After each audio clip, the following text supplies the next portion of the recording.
Hai, hari ini mari kita belajar topik nutrisi.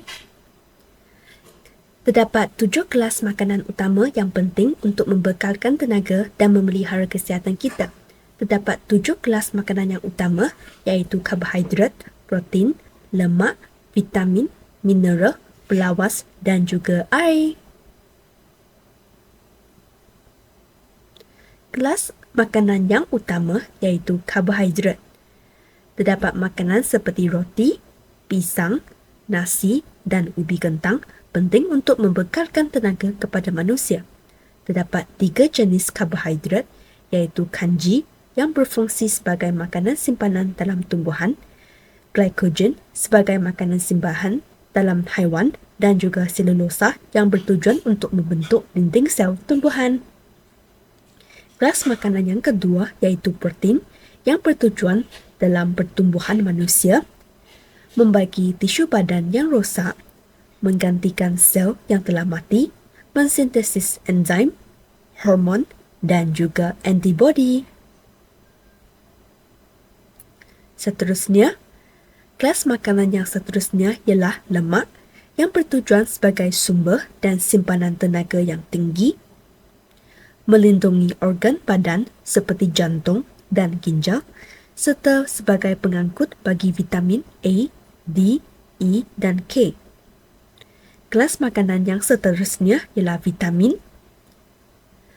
Vitamin sangat penting untuk mengekalkan kesihatan yang baik kepada manusia. Terdapat 2 jenis vitamin. Yang pertama ialah larut dalam air seperti vitamin B dan C dan juga vitamin larut lemak seperti vitamin A, D, E dan K. Belawas juga merupakan salah satu kelas makanan yang utama. Belawas sangat penting untuk merangsang peristalsis dan juga mengelakkan sembelit. Mineral. Terdapat 6 jenis mineral. Yang pertama ialah kalsium. Kalsium sangat penting untuk menguatkan tulang dan gigi dan juga membantu pembekuan darah. Natrium bertujuan untuk memelihara fungsi sistem saraf, manakala besi dapat membina hemoglobin dalam darah. Mineral seterusnya ialah iodin untuk membantu fungsi kelenjar tiroid, fosforus untuk menguatkan tulang dan gigi dan juga membentuk asid nukleik dalam DNA dan RNA. Seterusnya ialah kalsium untuk membantu pengecutan otot dan memelihara fungsi sistem saraf. Yang seterusnya ialah air. Air sangat penting yang bertujuan untuk berlarut bahan kimia, medium pengangkutan dalam nutrien dan oksigen ke dalam sel, mengangkut hasil perkumuhan berlebihan keluar dari sel dan juga mengawal atur suhu badan. Apakah gizi seimbang? Gizi seimbang ialah pemakanan yang mengandungi semua kelas makanan yang diperlukan oleh tubuh badan dalam kuantiti yang betul. Seterusnya, mari kita belajar apakah itu sistem pencernaan. Pencernaan makanan ialah proses penguraian makanan yang kompleks dan besar kepada molekul yang kecil, ringkas dan boleh larut supaya dapat diserap ke dalam sel badan. Terdapat 2 jenis sistem pencernaan. Yang pertama ialah secara fizikal menggunakan gigi, lidah dan air liur. Yang kedua iaitu secara kimia dengan menggunakan enzim.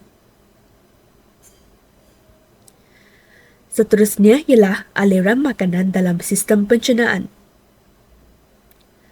Aliran makanan yang pertama ialah melalui mulut, esophagus, perut dan juga duodenum. Yang kelima iaitu melalui usus kecil, usus besar, rektum dan juga dubur. Apakah itu penyatinjaan? Penyatinjaan merupakan proses di mana makanan yang tidak dicerna dan makanan yang tidak diserap di dalam usus akan bergerak ke dalam usus besar dan akan menjadi sisa pebeja yang disebut sebagai tinja.